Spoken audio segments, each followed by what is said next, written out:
പിതാവിന്റെയും പുത്രന്റെയും പരിശുദ്ധാത്മാവിന്റെയും നാമത്തിൽ ആമേൻ. ഇന്ന് 19 ഫെബ്രുവരി ബുധനാഴ്ച. എല്ലാവർക്കും സ്നേഹവന്ദനം. അനുഗ്രഹത്തിന് വാതിൽ തുറക്കുന്നു. അമ്മ നിങ്ങളെ അനുഗ്രഹിക്കട്ടെ. ഏറ്റു പ്രാർത്ഥിക്കുക. അമ്മേ പരിശുദ്ധമ്മേ, അമ്മേ പരിശുദ്ധമേ, ദൈവമാതാവേ, അന്ന് അങ്ങ് കൃപാസനത്തിൽ പ്രത്യക്ഷപ്പെട്ട് വരാൻ പോകുന്ന മഹാദുരിതത്തിൽ നിന്ന് രക്ഷപ്പെടാനും എല്ലാവർക്കും വേണ്ടി പ്രാർത്ഥിക്കുവാനും ആവശ്യപ്പെട്ടിട്ട് 20 വർഷം കഴിഞ്ഞ ഈ വേളയിൽ കൃപാസനത്തിലൂടെ ഞങ്ങൾക്കും ഈ ദേശത്തിനും അങ്ങ് മധ്യസ്ഥം തേടി തന്ന എല്ലാ അനുഗ്രഹങ്ങൾക്കും കൃപകൾക്കും ഞങ്ങളിപ്പോൾ ഹൃദയം നിറഞ്ഞ നന്ദി പറയുന്നു. അമ്മേ പരിശുദ്ധമേ, ജപമാല മാതാവേ, സകല കൃപാസനം പ്രാർത്ഥനകളോടും ചേർത്ത് ഞങ്ങളിപ്പോൾ പ്രാർത്ഥിക്കുന്ന ഈ കുടുംബത്തിന്റെ പ്രത്യേക നിയോഗം.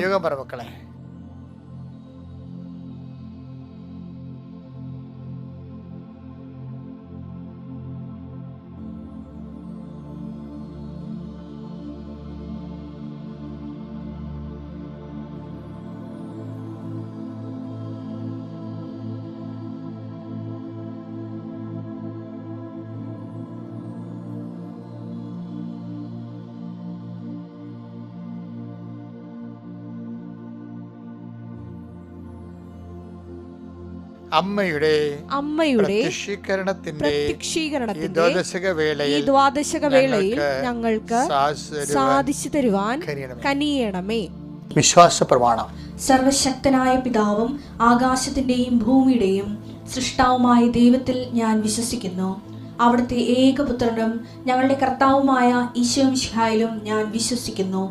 ഈ പുത്രൻ പരിശുദ്ധാത്മാവിനാൽ ഗർഭസ്ഥനായി കന്യകാമറിയത്തിൽ നിന്ന് പിറന്ന് പൊന്തിയോസ് പീലാത്തോസിന്റെ കാലത്ത് പീഡകൾ സഹിച്ച് കുരിശിൽ തറയ്ക്കപ്പെട്ട് മരിച്ച് അടക്കപ്പെട്ട് പാതാളങ്ങളിൽ ഇറങ്ങി മരിച്ചവരുടെ ഇടയിൽ നിന്ന് 3-ാം നാൾ ഉയർത്ത് സ്വർഗത്തിലേക്ക് എഴുന്നള്ളി സർവശക്തിയുള്ള പിതാവായ ദൈവത്തിന്റെ വലതുഭാഗത്തിരിക്കുന്നു.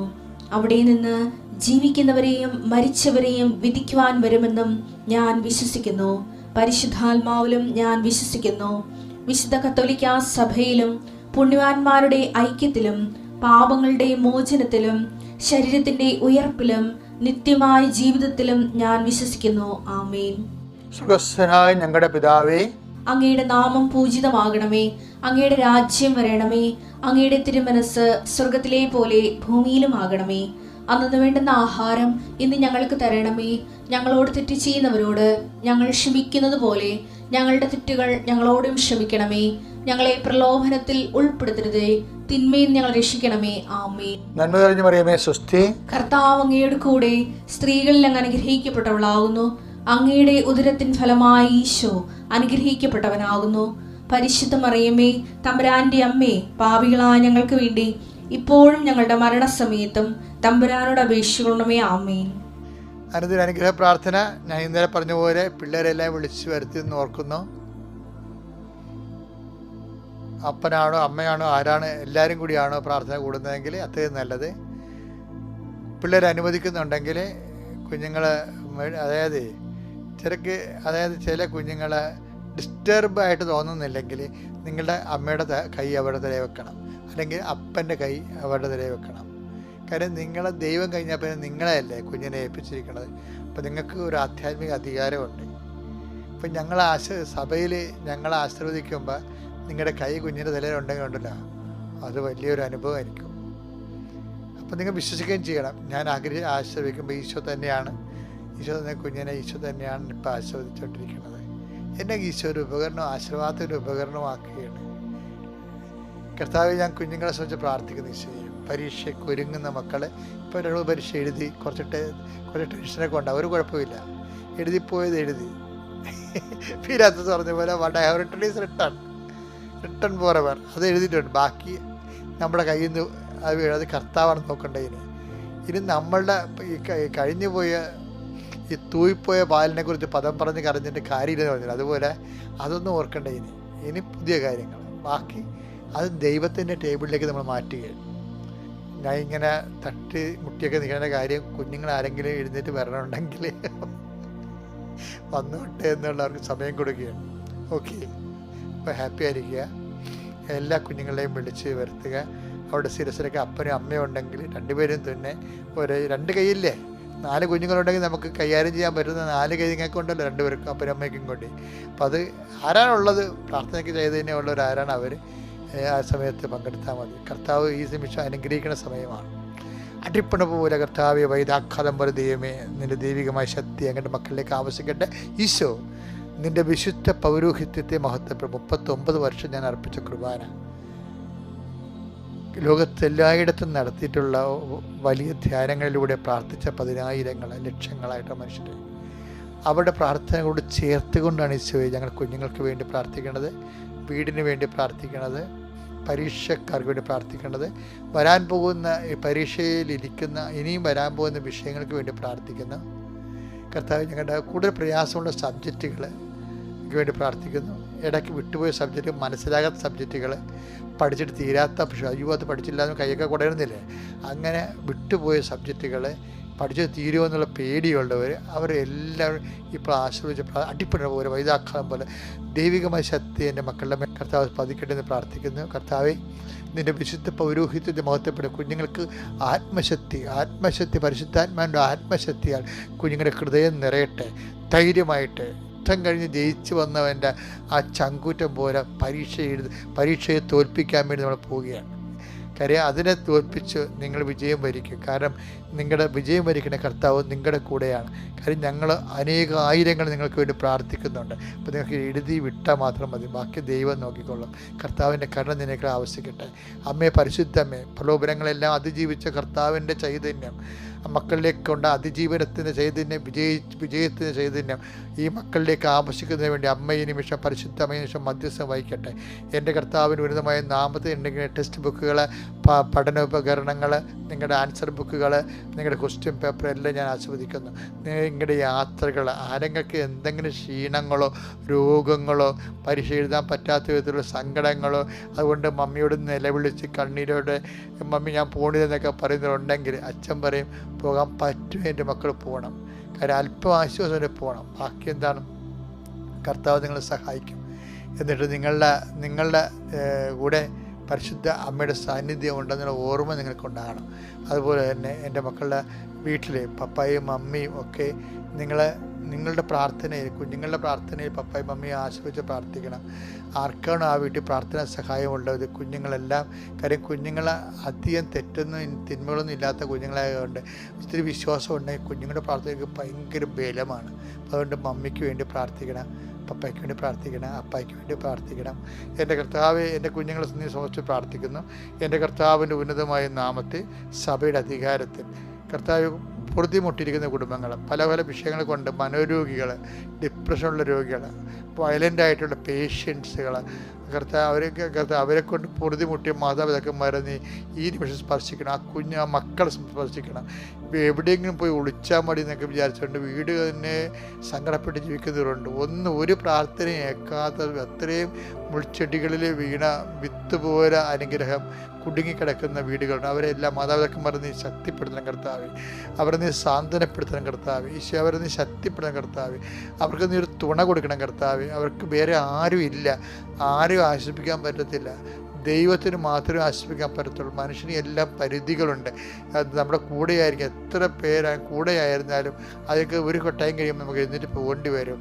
അപ്പോൾ അതുകൊണ്ട് തന്നെ കർത്താവേ, നീ മാത്രമേ ഉള്ളൂ, സങ്കടക്കാർക്ക് നീ മാത്രമേ ഉള്ളൂ. നീ പ്രത്യേകം ഓർത്ത് ഈ പ്രാർത്ഥന കൊണ്ട് അവരെ അനുഗ്രഹിക്കണം. അവർ പോകുന്ന ഇടങ്ങളെ അനുഗ്രഹിക്കണം, അവരുടെ ആശയങ്ങളെ അനുഗ്രഹിക്കണം, അവരുടെ ചിന്തകളെ അനുഗ്രഹിക്കണം, അത് നടപ്പിൽ വരുത്തുന്ന രീതി അനുഗ്രഹിക്കണം.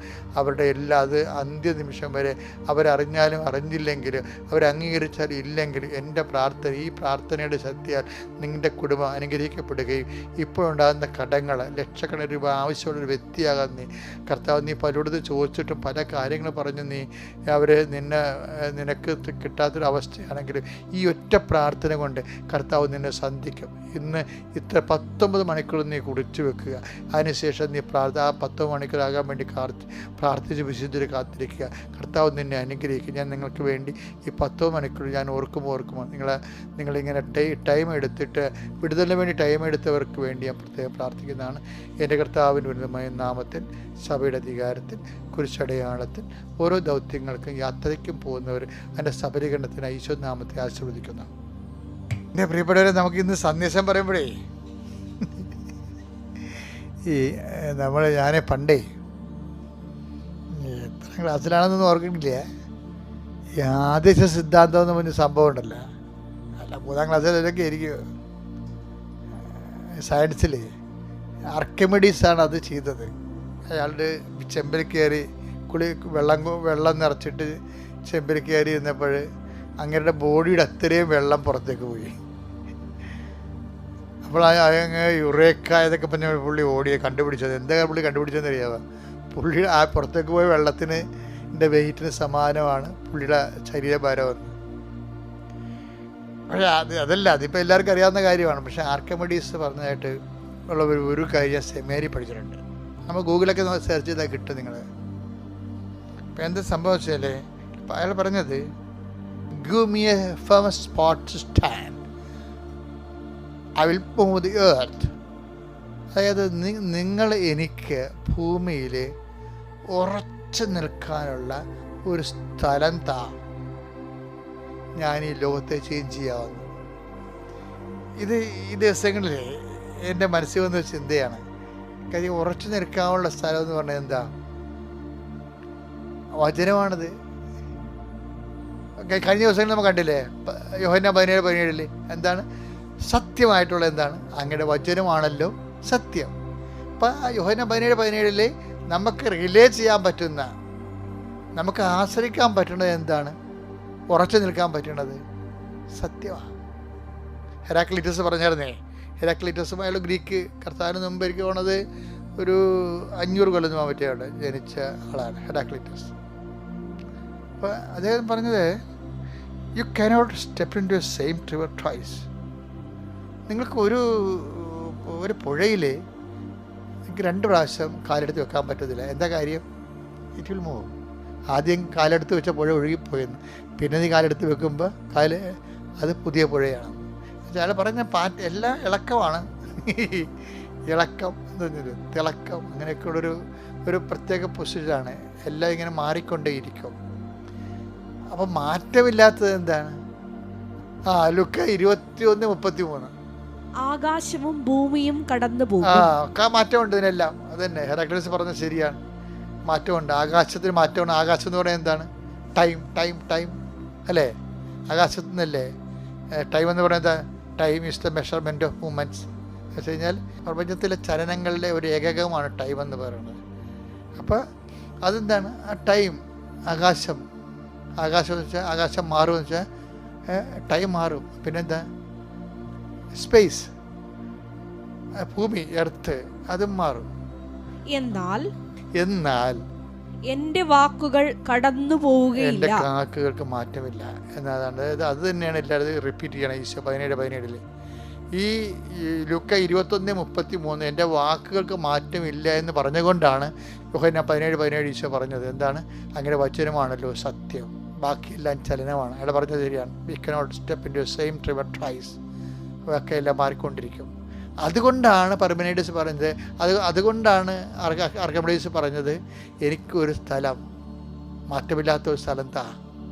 അപ്പം നമ്മൾ വിശ്വാസിയെ സംബന്ധിച്ച് മാറ്റമില്ലാത്ത സ്ഥലം എന്താണ്? കർത്താവ് പറഞ്ഞ വചനമാണ്. വചനം. അതുകൊണ്ടാണ് ഈശോ പറഞ്ഞത് എന്താണ്? നിങ്ങൾക്ക് വെള്ളപ്പൊക്കം ഉണ്ടാകാൻ ജീവിതത്തിൽ, മേ ബി ചിലപ്പോൾ കാറ്റടിക്കാം, മേ ബി കാറ്റടിച്ചു മഴ പെയ്യാം. അത് ആ വെള്ളം പാച്ചിരി വാഹനത്ത് ഇങ്ങനെ ആഞ്ഞടിക്കാം. പക്ഷെ വീണ് പോകാതിരിക്കണേ, അതിന് എന്ത് ചെയ്യണം? ഞാൻ നിങ്ങളോട് പറഞ്ഞ വചനം അനുസരിച്ച് നിങ്ങൾ ജീവിച്ചാൽ നിങ്ങൾ വീണു പോകത്തില്ല. അതാണ് പാറയെന്ന് പറയത്തില്ലേ? ദൈവത്തെ പാറയെന്ന് പറയുന്നത് ദൈവവചനവും പാറയണപ്പം. എന്താ കാര്യം? സങ്കീർത്തനം 18:2 അങ്ങാണ് എന്റെ രക്ഷാശിലയും കോട്ടയും വിമോചകനും. രക്ഷാശിലയാണ്, എന്നെ രക്ഷിക്കുന്ന കല്ലാണ്, പാറയാണ്. കയറി നിൽക്കുമ്പോൾ, പ്രളയം ഉണ്ടാകുമ്പോഴും ശത്രുക്കൾ വരുമ്പോഴും എനിക്ക് കയറി നിൽക്കാനുള്ള പാറയാണ് അങ്ങ്, കുലുങ്ങാത്ത പാറ. ഈശോ പറഞ്ഞത് എന്താണ്? 7:24-25 മത്തായി സുവിശേഷം, എന്റെ ഈ വചനങ്ങൾ ശ്രവിക്കുകയും അവ അനുസരിക്കുകയും ചെയ്യുന്നവൻ അവൻ അനുസരിക്കുകയും ചെയ്യുന്നവൻ പാറമേൽ ഭവനം പണിത അതാണ് പാറ. ആ പാറയാണ് പാറമേൽ ഭവനം പണിത വിവേകമതിയായ മനുഷ്യന് തുല്യനായിരിക്കും. അപ്പൊ വചനം പാലിക്കുന്നത് ഒരു വിവേകപരമായ നടപടിക്രമമാണ്. വചനം പാലിക്കാത്ത ബുദ്ധിത്തരം എന്നാണ് പറയണത്. അപ്പം അതുകൊണ്ട് എന്തെങ്കിലും ക്ലേശങ്ങളൊക്കെ ഉണ്ടെങ്കിലും നിങ്ങൾ ആരെങ്കിലും ഒഴിവാക്കി, നിങ്ങൾ ആരെങ്കിലും അവഗണിച്ചു, നിങ്ങൾ ആരെങ്കിലും നിങ്ങളുടെ തന്നെ കുഴപ്പം കൊണ്ട് നിങ്ങൾ തോറ്റു, അയ്യോ അതങ്ങനെ ചെയ്താൽ മതിയായിരുന്നല്ലോ, മണ്ടത്തരമാണ്, അയ്യോ my poor intellect, my poor memory, ഇങ്ങനെയൊക്കെ എൻ്റെ വീഴ അടിക്കേണ്ട കാര്യമില്ല. നമ്മൾ മനുഷ്യരാകും, ചിലപ്പോൾ തെറ്റുപോകും, ചിലപ്പോൾ സാഹചര്യ സമ്മർദ്ദമാകും, ചിലപ്പോൾ നമ്മൾ ചെയ്തതിൻ്റെ ഒരു രീതി, നമ്മുടെ ഒരു രീതി ഉണ്ടല്ലോ, അതനുസരിച്ച് ചിലപ്പോൾ അത് ഒത്തുവന്ന് കാണുകയില്ല. അതുകൊണ്ട് നമുക്കൊരു ഇളിപ്യത തോന്നും. അതൊന്നും ഇങ്ങനെ ഇളിപ്യരായിട്ട് എപ്പോഴും ഇളിപ്യരാണ്, ഞാനങ്ങനെ ചെയ്തു പോയി, അത് അന്ന് ചെയ്താൽ മതിയായിരുന്നു, അന്ന് പഠിച്ചാൽ മതിയായിരുന്നല്ല, അന്ന് അപ്പം പറഞ്ഞാൽ കേട്ടാൽ മതിയായിരുന്നല്ല, അന്ന് ആ പാസ്പോർട്ട് എടുത്താൽ മതിയായിരുന്നല്ല, ഇങ്ങനെ അങ്ങനെ പറഞ്ഞുകൊണ്ട് പരിദേവനം ചെയ്ത് പറയേണ്ട ഒരു കാര്യമില്ല. എന്ന് വെച്ചാൽ once it is happen forever. പിന്നെ നമ്മളെ സംബന്ധിച്ചിടത്തോളം എന്താ ഉള്ളത്? നമ്മളെ സംബന്ധിച്ചിടത്തോളം ശിഷ്ടകാലങ്ങൾ ഉറപ്പായിട്ട് കർത്താവിൻ്റെ വചനം ഉറച്ചു നിൽക്കാൻ പറ്റിയ പാറ, അതനുസരിച്ച് അങ്ങോട്ട് ജീവിക്കാൻ നോക്കുക. ബാക്കി ദൈവം നോക്കട്ടെ. ദൈവം നോക്കുന്നുള്ള കാര്യം വാഗ്ദാനത്തിൻ്റെ ഭാഗമാണ്. കാണാൻ പോകുന്ന പൂരം പറഞ്ഞിരിക്കേണ്ട കാര്യമില്ല.